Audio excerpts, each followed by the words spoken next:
This is the X-Zone Broadcast Network, broadcasting worldwide on broadcast affiliates and satellite program providers, including CNN Broadcast Network, Sirius Satellite Network, Star Media, Good News Radio Network, Angel Broadcast Network, Wiki Broadcast Network, and WPBN TV. For more information on the X-Zone Broadcast Network, visit us at www.xzbn.net.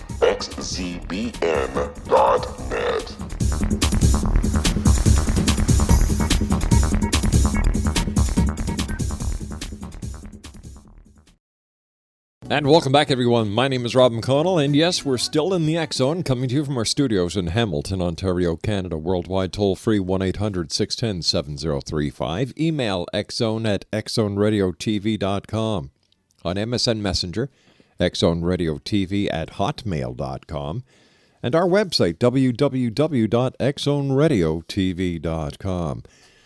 You know, you go to restaurants today, you don't see families sitting down having conversations. You see 4 to 6 people texting. You go on the bus, people are texting. You're walking in a shopping center, people are walking into you because people are texting. What is this world coming to? Do we really need to text in order to communicate? Well, not only are they some of the questions that we ask ourselves, but an awareness has to be brought that 15 million kids are cyberbullied each and every year. And my guest this hour is going to be telling us how social media can stop it. My guest this hour, X-Zone Nation, is Shawn Edgington. She is the founder of the Great American No Bull Challenge and the Cyber Safety Academy. She's the CEO of a national insurance firm and author of the best-selling book, The Parent's Guide to Texting, Facebook, and social media. Joining me now from her home in Northern California is Shawn Edgington. And Shawn, welcome to the X-Zone. Oh, thanks for having me, Rob. You know, my hat goes off to you because, you know, this is a major problem that people really don't bring to the forefront of bullying. We hear about bullying in schools with the big guys, you know, taking lunch money and so on and so forth. But cyberbullying is kind of kept in the background. And I was wondering if you could tell me why this is.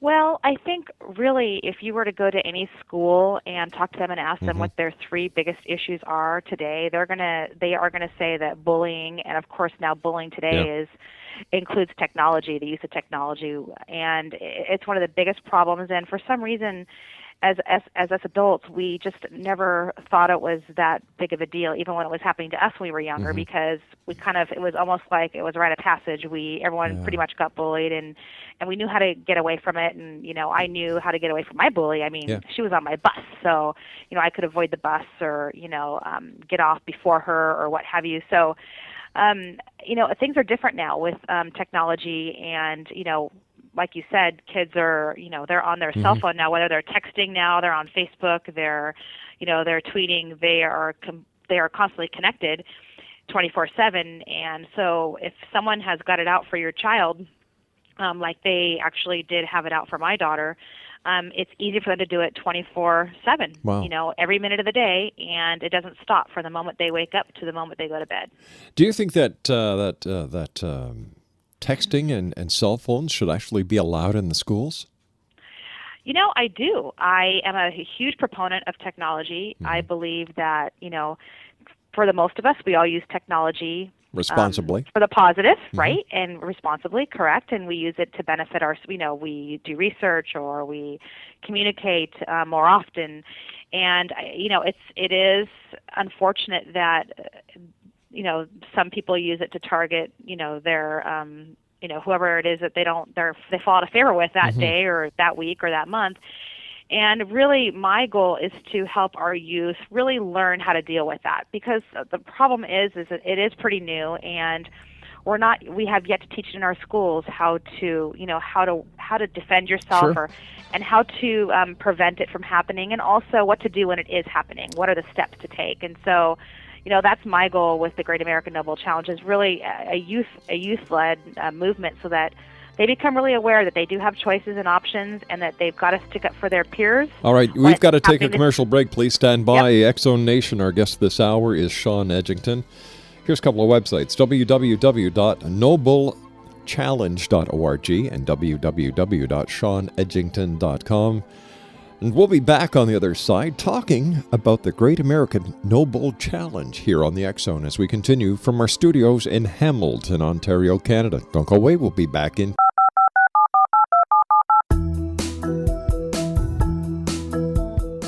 Did you know that when you're on the road with limited data or Wi-Fi, you can still listen to the X Zone radio show with Rob McConnell, The Science of Magic with Gwilda Wiyaka, X-1, Dimension X, Space Patrol, and every minute of the X Zone broadcast network by calling 213-401-0080, courtesy of Audio Now.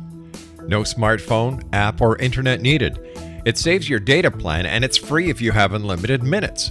Call 213-401-0080 to listen on any phone, anytime, anywhere. Remember 213-401-0080 for the best of the paranormal, parapsychology, and sci-fi radio programming anywhere, 24/7, 365.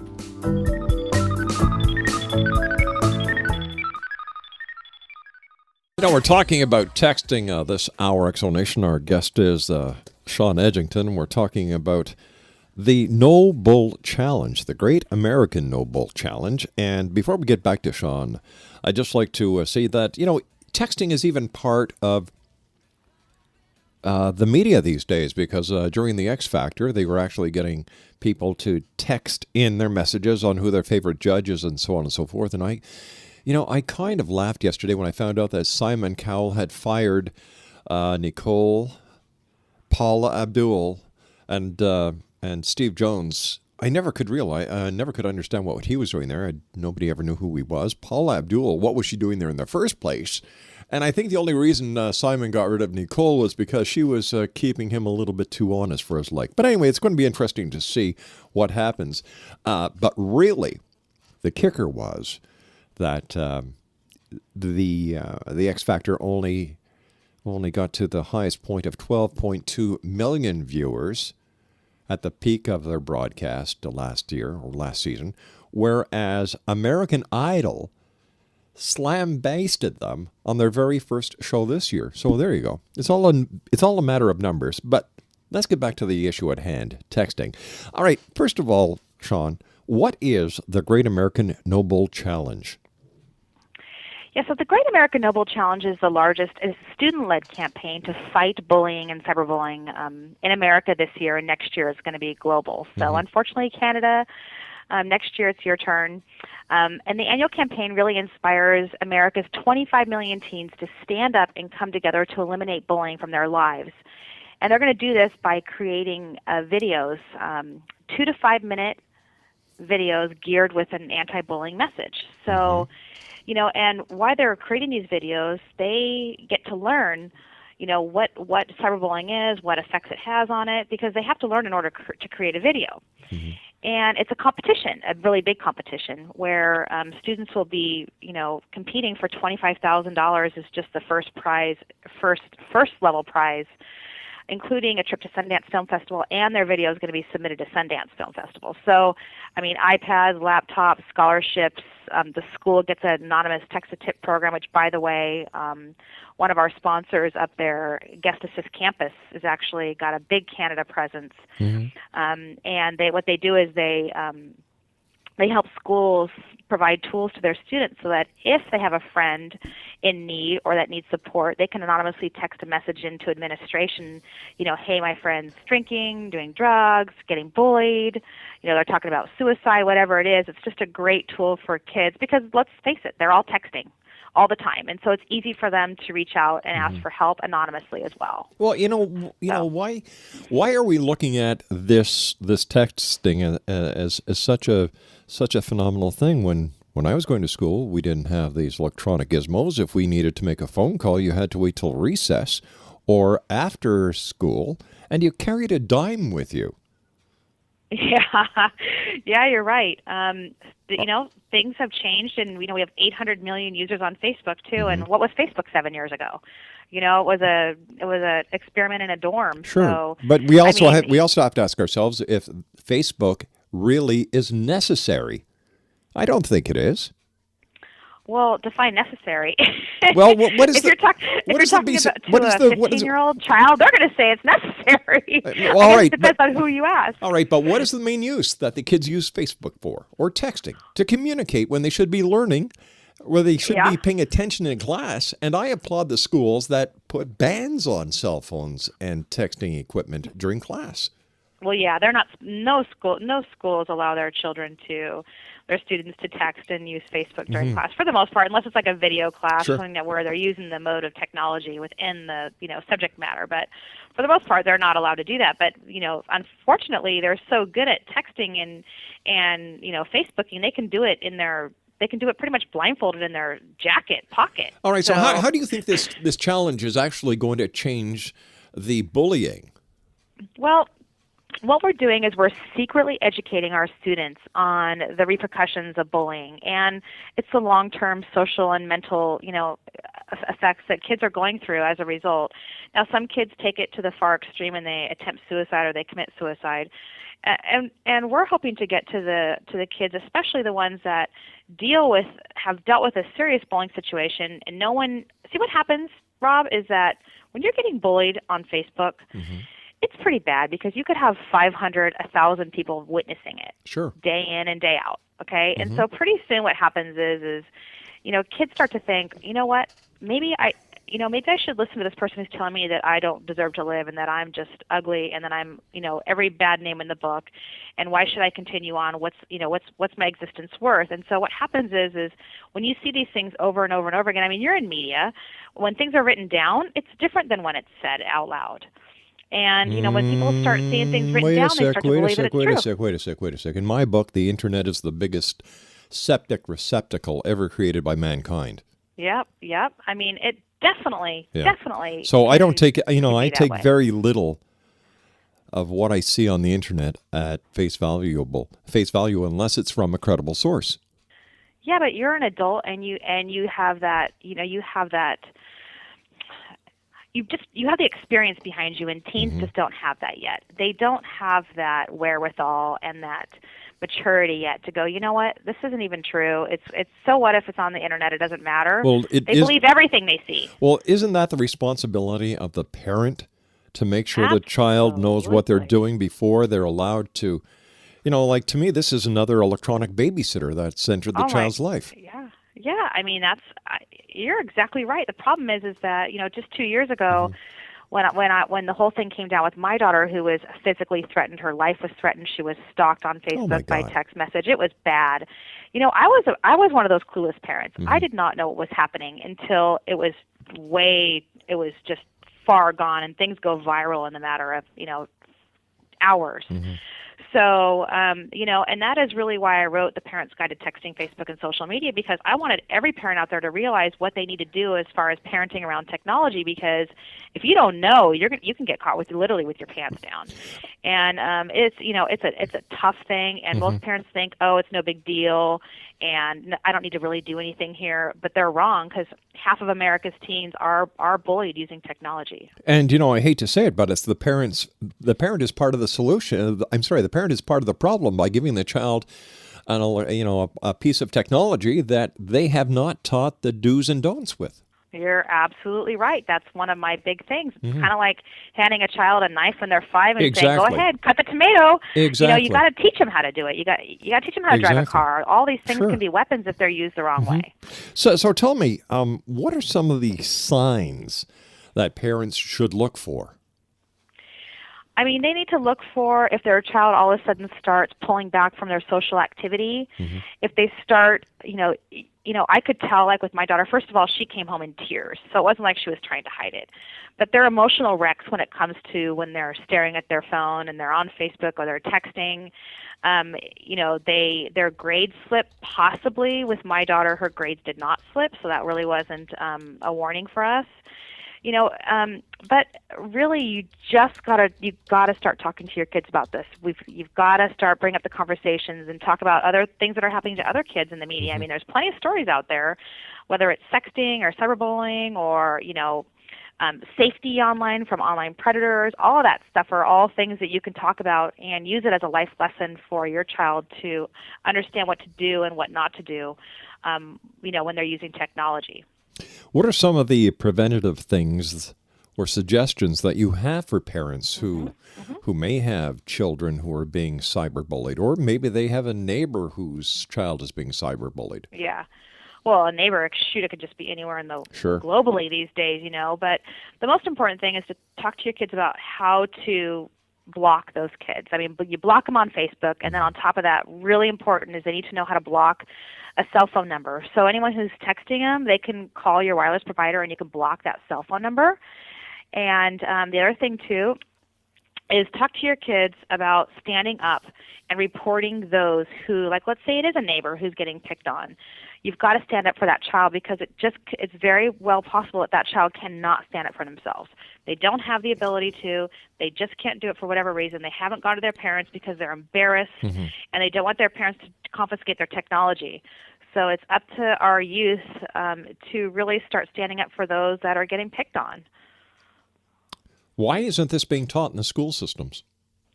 Well, I really feel it's a lack of budget, and schools believe that the only way really to teach now, as far as curriculum available, is to have someone in and, like an adult in, like myself, and speak to the kids about how to use technology. And I got to tell you, I did that for a while, and I thought, you know what? How am I really that relatable to a teenager to tell them what to do and what not to do? And so, basically schools need the ability to have, they need to be able to have access to programs, education programs at a reasonable cost, so that they can teach these kids cyber safety and all kinds of stuff. Their online image, let's face it, they want to get a job, they want to go to college. Guess what? All those admissions officers and potential employers are all going on Facebook and the internet, and they're checking to see what their image is, what they look like, what's their online image. If cyberbullying is a crime, shouldn't law enforcement also be involved in this? Oh yeah, and they are. Had I gone to the police and gotten a restraining order on the girls that were threatening my daughter, they would have definitely gotten involved. My problem was, like most parents, is that you don't take it serious in the beginning. You just think, that this is going to blow over. These are just kids. These are girls creating drama. These girls were expelled from school, so I thought, my daughter's safe. They're not even at her school anymore. But the reality is, like I said, they don't need to be at your school. They can be anywhere. And, with technology, it's so easy to reach out and just, attack your prey that, unfortunately, my bad. You just, as a parent, you've just really got to take it very seriously and just get involved. And the police they take it very seriously. They will get involved and they will help you. Shawn, please stand by. We've got to take our news break at the bottom of the hour. Exonation, Shawn Edgington is our special guest. www.nobelchallenge.org and www.shawnedgington.com. She's the author of The Parent's Guide to Texting, Facebook, and Social Media. Cyberbullying this hour here on the X Zone. This is the X Zone Broadcast Network, broadcasting worldwide on broadcast affiliates and satellite program providers, including CNN Broadcast Network, Sirius Satellite Network, Star Media, Good News Radio Network, Angel Broadcast Network, Wiki Broadcast Network, and WPBN TV. For more information on the X Zone Broadcast Network, visit us at www.xzbn.net.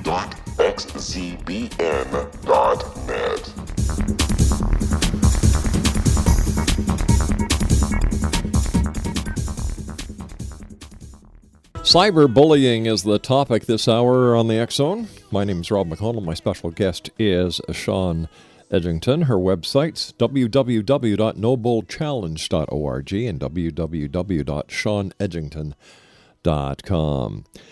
What should a parent do, Shawn, if they suspect that their child is being cyberbullied or their child is a cyberbully? Oh boy, that's a good one. So which one do you want to tackle first? Let's go with the defensive. Let's go with the parent whose child is being cyberbullied. Okay. First thing you got to do is you got to talk about defensive measures at that point. Okay. So you got to teach your kid how to block on Facebook and on FormSpring, or depending on where this is happening, and report it to the site. All right? All right. That's number one. Number two, block on your cell phone. All right? You got to block the offenders. And then depending on the situation, you might want to go into your school and talk to the administrator. I mean, does your child feel safe at school? And what's happening? Do you need to go to the police? There's so many different, depending on the situation, the defense tasks are going to really, really change. The other thing is talk to your child often about what's happening, what's going on, follow up, see if it's still happening. Depending on the age, you might need to go to the other parents.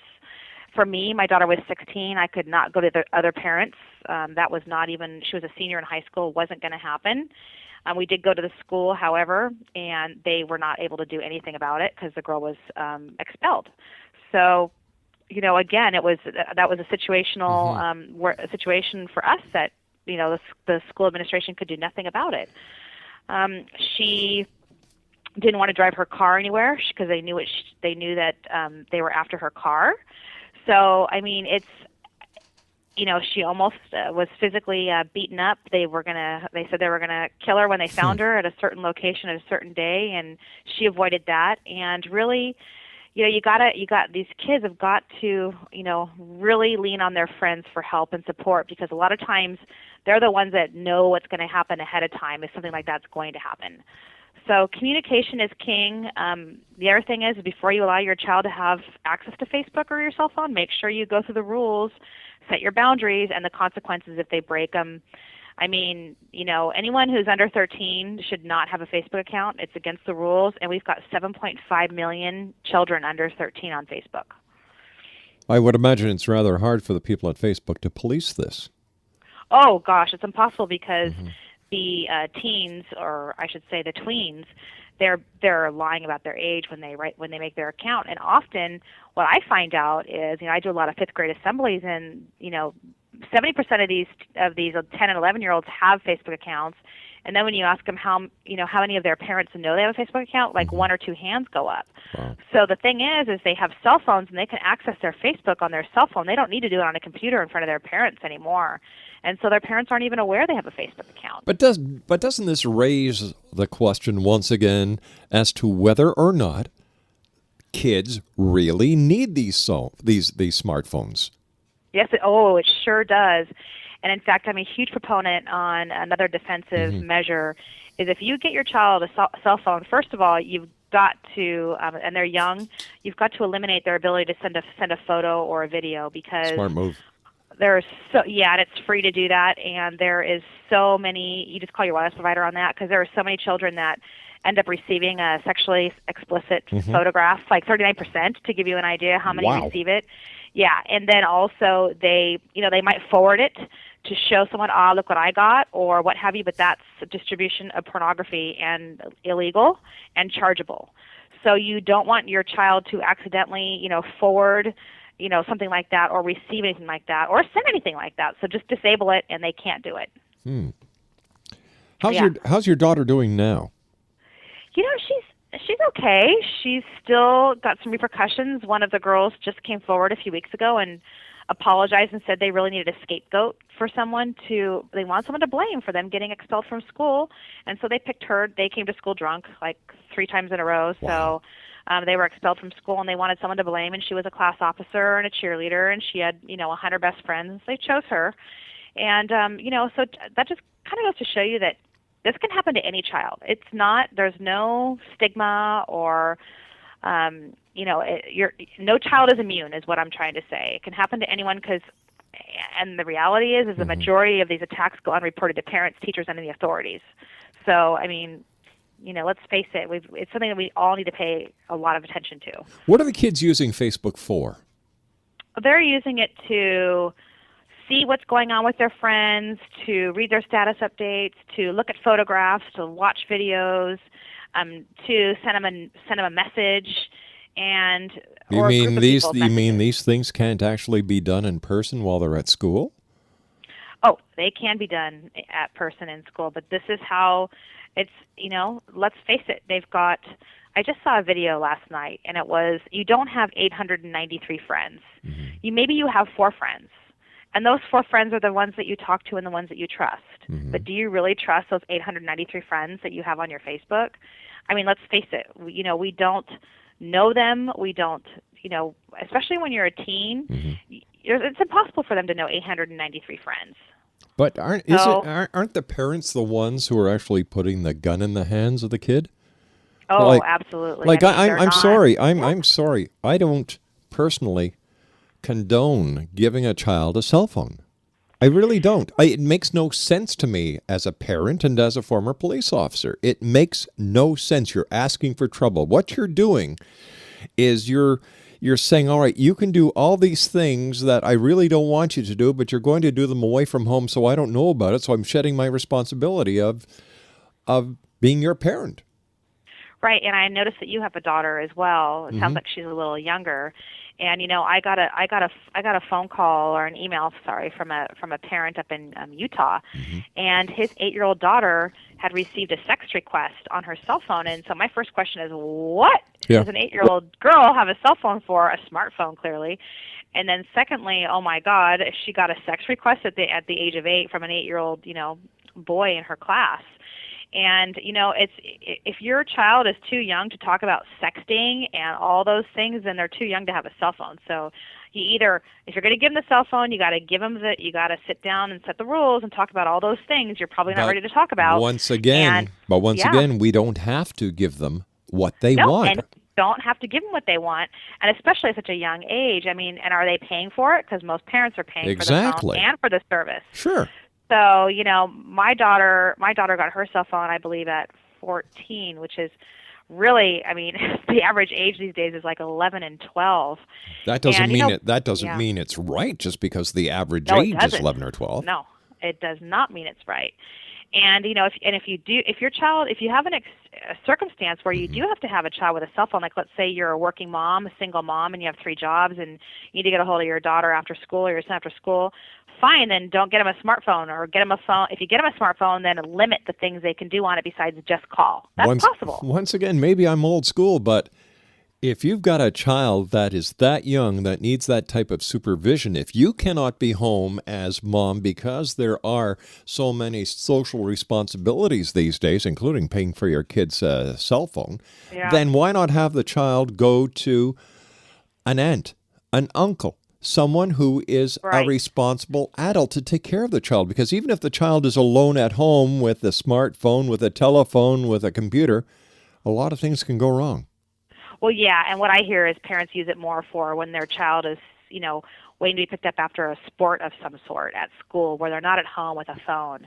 And so they don't want them sitting on the corner, if mom is late from, stuck in traffic or what have you. So it's really kind of more of an emergency type of a situation for a child. But you're right. The age is, what is the right age? You see, that to me isn't an emergency. That is a convenience for mom or dad. Yes, it is.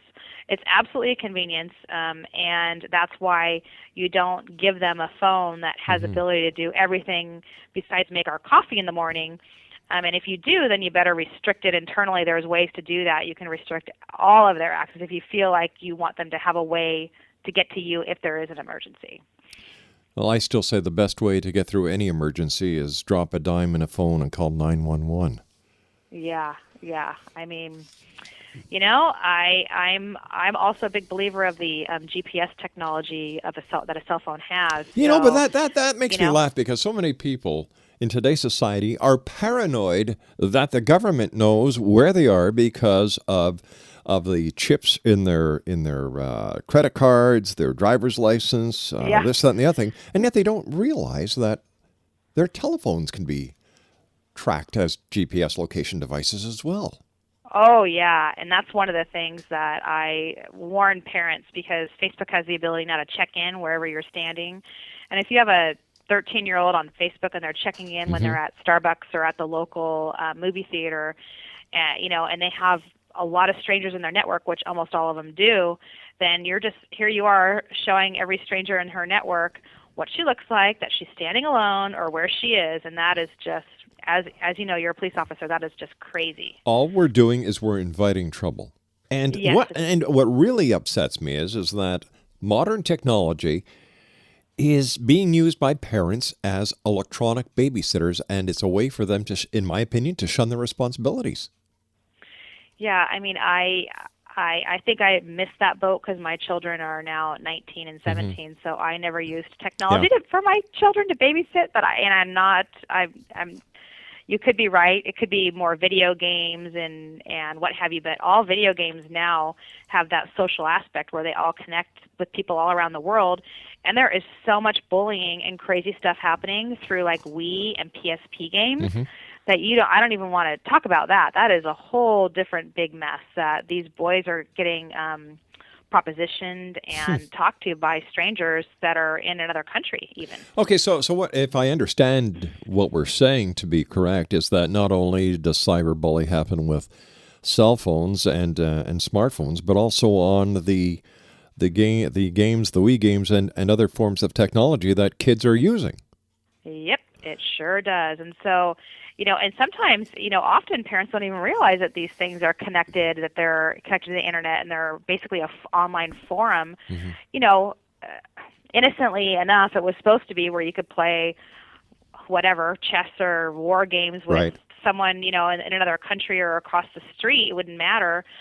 But the reality is that there are some seriously bad things happening through gaming online, and because there's some crazy people out there just using technology to their advantage to find someone who is desperate, who will meet them in person, and who wants to talk to someone who's lonely. So don't let your child lose sight in a game.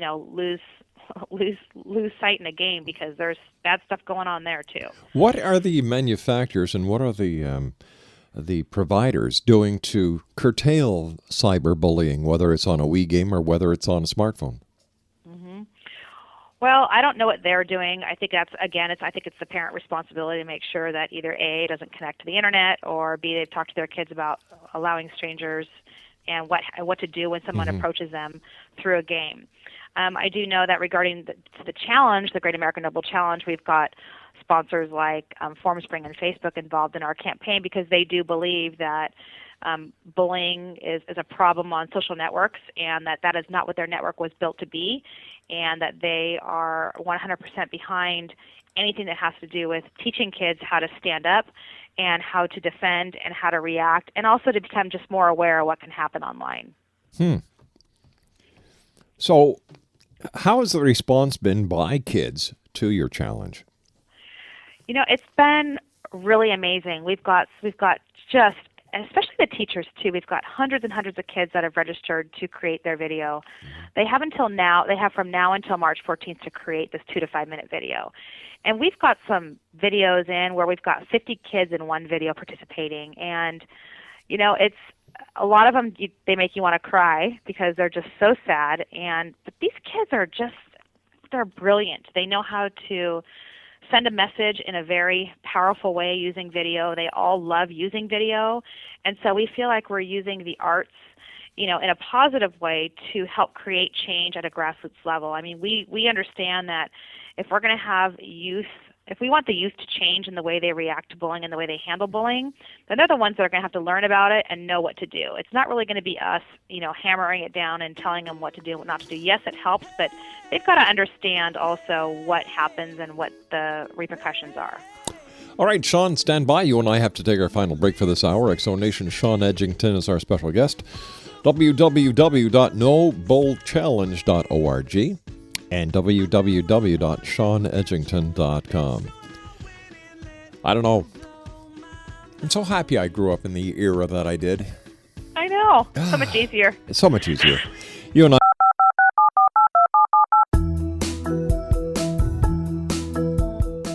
Did you know that when you're on the road with limited data or Wi-Fi, you can still listen to the X-Zone Radio Show with Rob McConnell, The Science of Magic with Gwilda Wiyaka, X-1, Dimension X, Space Patrol, and every minute of the X-Zone Broadcast Network by calling 213-401-0080, courtesy of Audio Now. No smartphone, app, or internet needed. It saves your data plan, and it's free if you have unlimited minutes.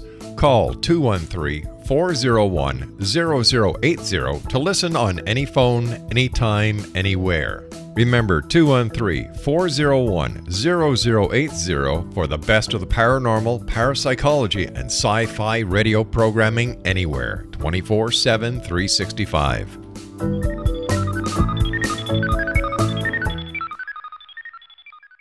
Explanation, our guest this hour is Shawn Edgington, www.nobullchallenge.org and www.ShawnEdgington.com. That's ShawnEdgington.com. You know, with the way technology is advancing, Shawn, how are we going to keep up with this problem? Because I'm sure the next generation of technology comes out, we're going to be faced with a different form of bullying. Yeah, we are, and that's one great thing about our campaign is it is every year. It's an annual event, and so we plan on really evolving with the way technology evolves and hitting the hot points, whatever is necessary to help educate our middle and high school students on how to deal with this stuff. So, and we've really tried to make this event exciting. 15 of our finalists will be selected by a panel of experts to attend the No Bull Teen Video Awards show in San Francisco, promoted by Live Nation. So it's going to be very much a live concert, lots of artists, red carpet, and the spotlight's going to shine on these students who made films pertaining to no more bullying, and offer them a chance to win thousands of dollars. And so our goal is to continue this every year and to inspire, teens and tweens everywhere to really that they do have a choice and they don't have to deal with this. Okay, how much does it cost a school to participate in this? Nothing. It's absolutely free. And in fact, we provide the teachers and the students of a complete toolkit, a resource, 20-page toolkit that they can download. And it gives them everything they need to know on bullying, cyberbullying, and ideas on how to make their film, and tips and tricks, and just basically everything they need to know on how to do it. And it's absolutely free. Shawn, it's been great talking to you today. I wish you the very best of luck. I think you've got something great going here. And let our listeners know one more time how they can contact you and find out more about the Great American No Bull Challenge. So go to nobullchallenge.org, and you can find everything you need there. And even if you just want to download the toolkits and learn more about cyberbullying and bullying and what you can do to prevent it and deal with it when it's occurring in your school or in your home, do that. We've got toolkits for parents and teachers and one for students. Shawn, thanks very much for joining us. Great talking to you, and I look forward to talking to you in the future. Great. Thanks for having me. All right. Take care now. That's it, Exo Nation. We've been talking about cyberbullying this hour. Our guest has been Shawn Edgington. Once again, the websites are www.nobullchallenge.org and www.ShawnEdgington.com. That's it for tonight. That's it for this week. It's Friday here in the X Zone. I'll be back Monday at 10 o'clock as once again we cross the time-space continuum to this place that I call the X Zone. So from everyone here and to everyone out there, always remember, help each other out. You are your brother's keeper, and always keep your eyes to the sky and your heart to the light.